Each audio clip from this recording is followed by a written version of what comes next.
আসসালামু আলাইকুম রহমতুল্লাহ। সম্মানিত দর্শক মণ্ডলী, আশা করি আল্লাহর অশেষ মেহেরবানি ও দয়ায় আপনারা সকলেই ভালো আছেন। আজকে আলোচনা করব রাতে ঘুমানোর আগের আমল। এই আমলগুলো করে রাতে আপনি ঘুমালে সারা রাত আপনি আল্লাহর জিম্মায় ও হেফাজতে থাকবেন ইনশাআল্লাহ। 1 নম্বরে ঘুমানোর আগে উজু করে ঘুমাবেন।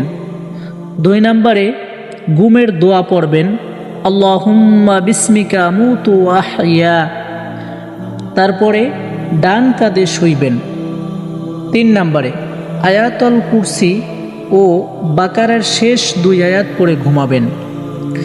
4 নম্বরে সূরা ফাতিহা ও সূরা কাফিরুন পড়বেন। 5 নম্বরে সূরা ইখলাস, সূরা নাস, সূরা ফালাক 3 বার করে পড়বেন। জিন শয়তান থেকে আল্লাহ তাআলা আপনাকে হেফাজত করবেন।